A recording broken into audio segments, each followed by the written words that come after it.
नमस्कार, झारखंड न्यूज में आप सभी दर्शकों का स्वागत है। देखते हैं आज का विशेष समाचार। झारखंड मुक्ति मोर्चा के प्रदेश प्रवक्ता कुणाल सारंगी आज प्रेस कॉन्फ्रेंस कर बोले, साहिबगंज भोगनाडीह में हूल दिवस पर आदिवासियों पर लाठीचार्ज भारतीय जनता पार्टी के विधायक चंपा सोरेन का द्वारा रचा गया। इस संदर्भ में उन्होंने ये भी बताया इसका कानूनी जांच होना चाहिए और हम लोगों ने सभी आदिवासी समुदाय के ऊपर ये पर्दाफाश करके रहेंगे कि ऐसा पवित्र त्योहार को एक आदिवासी नेता के द्वारा ही बदनाम किया जा रहा है। आइए देखते हैं एक रिपोर्ट।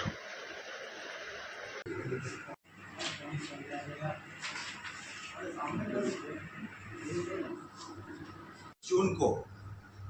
हूल दिवस के पावन अवसर पर भोगनाडीह में जो घटना घटी और जिस तरह से एक षड्यंत्र के तहत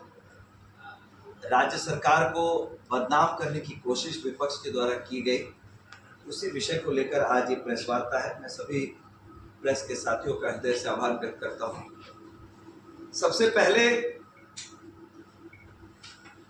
झारखंड मुक्ति मोर्चा ये स्पष्ट कर देना चाहती है कि हम सिर्फ कागजों पर वीर शहीदों के प्रति सम्मान व्यक्त नहीं करते हैं,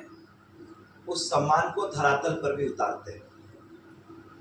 चाहे वीर सिद्धो कान्हू की बात की जाए, फूलो झानो की बात की जाए, चांद भैरव की बात की जाए, लगातार आदरणीय मुख्यमंत्री हेमंत सोरेन जी के नेतृत्व में राज्य सरकार ने ऐसे जितने भी शहीद हैं जिन्होंने झारखंड की मानसिकता, झारखंड के मूलवासी आदिवासी की आकांक्षाओं, सपनों को पूरा करने के लिए अपने बलिदान दिया है, उनको सम्मानित करने का कार्य कर रही है। उसी क्रम में 30 जून को वीर सिद्धो कान्हू की पावन धरती भोगनाडीह में एक सरकारी कार्यक्रम आयोजित होता आ रहा है। इस बार माननीय मुख्यमंत्री महोदय का वहां जाना निर्धारित था, लेकिन दिशोम गुरु जी शिबू सोरेन की तबीयत ठीक नहीं रहने के कारण नहीं आ पाए और उनके प्रतिनिधि के तौर पर माननीय स्कूली शिक्षा मंत्री आदरणीय रामदास सोरेन जी को उस कार्यक्रम में प्रतिनिधि के तौर पर नियुक्त किया गया था सरकार के द्वारा। इस सरकारी कार्यक्रम के कुछ दिनों पहले से ही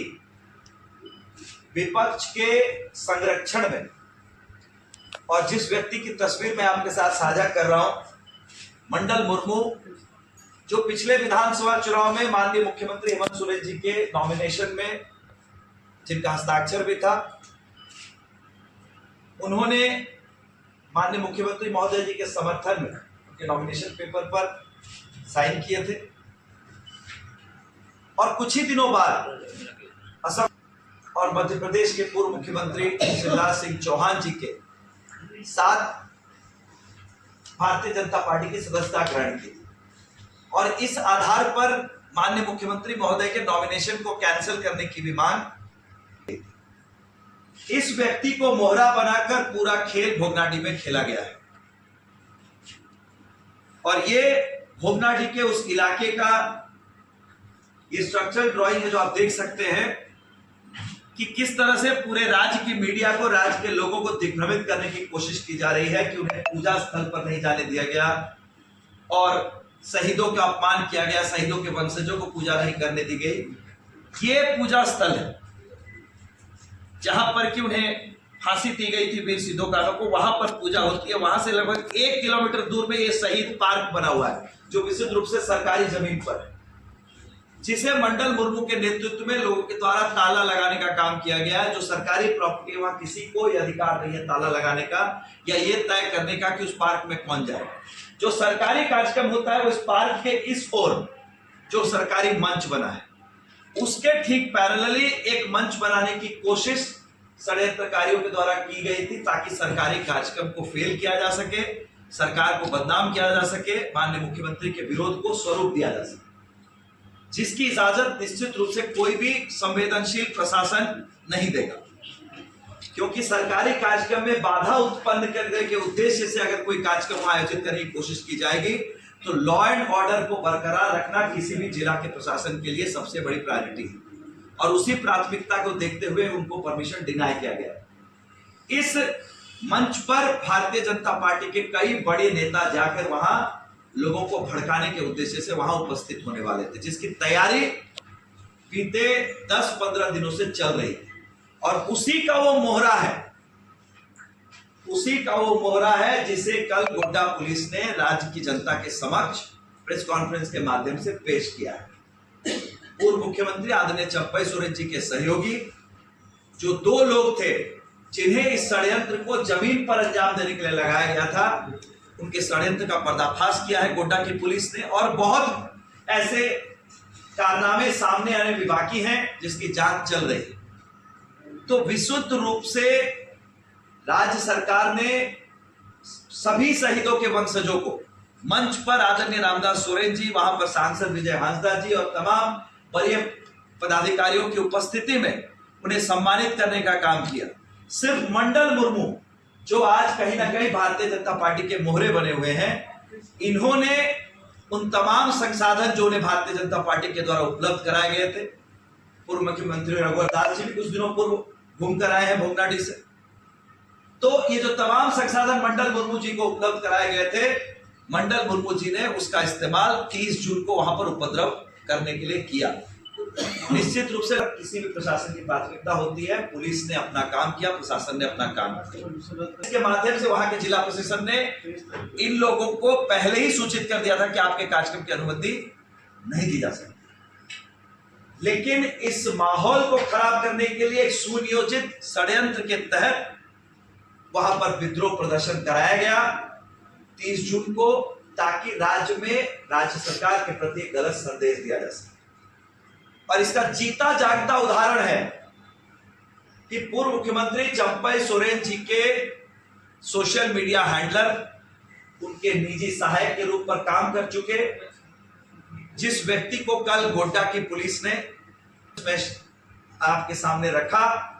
वो पिछले 15 दिनों से ज्यादा समय से उस इलाके में साड़ी बांटना, पैसे बांटना, हथियार बांटने का काम कर रहा था।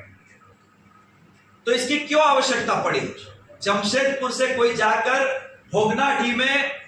कार्यक्रम की तैयारी करा रहा है, और उस कार्यक्रम की तैयारी करने के लिए हथियार बांटने की, पैसे बांटने की क्या आवश्यकता है? अगर इनको ये लगता है कि आदिवासी समुदाय की भावनाओं का सम्मान ये करते हैं और आदिवासी समुदाय इनके साथ है, तो इन्हें किसी को पैसे देने और हथियार बांटने की आवश्यकता नहीं होनी चाहिए। तो कहीं ना कहीं ना केवल कानून का उल्लंघन किया गया है, बल्कि सीधे तौर पर एक पवित्र दिन को अपमानित भी किया गया है भारतीय जनता पार्टी के नेताओं के संरक्षण में।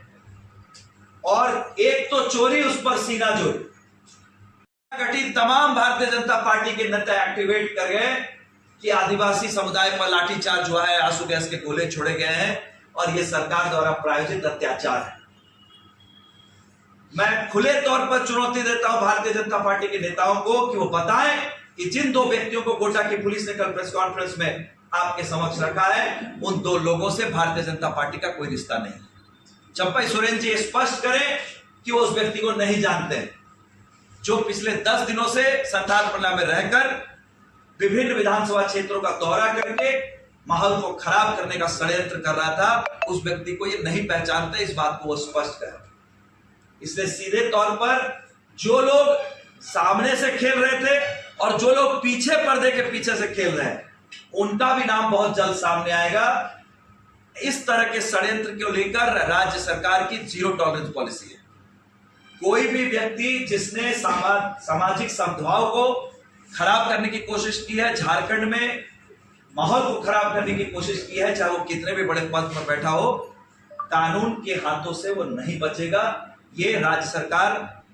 जो झारखंड मुक्ति मोर्चा के नेतृत्व में हमारे सहयोगी दलों के साथ चल रही है, ये स्पष्ट करना चाहिए। बात तो आप उन्हीं से कह दी। सीपी ने कल इन बातों का खुलासा किया है कि किस तरह से वहां पर जो पूरा विद्रोह किया गया, भोगनाडी की पावन भर्ती को बदनाम करने की कोशिश की गई, उसके कारी कौन थे, किन लोगों ने पर्दे के पीछे से इस खेल को खेलने की कोशिश की,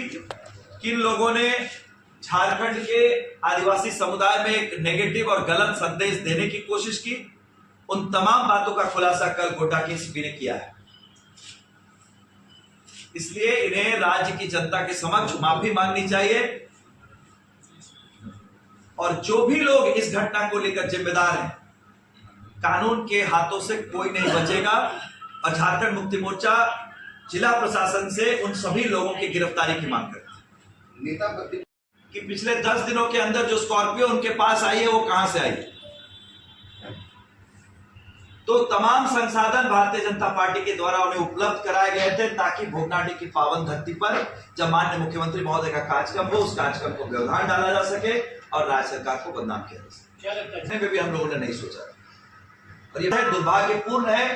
था जिनकी पहचान आज झारखंड आंदोलन से बनी है कुणाल कि ऐसे पवित्र दिन पर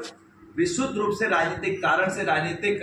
अपना लाभ लेने के लिए और आदिवासी समुदाय में गलत संदेश देने के लिए एक षड्यंत्र के तहत भारतीय जनता पार्टी के नेताओं के संरक्षण में भोगनाडीह की घटना को अंजाम दिया।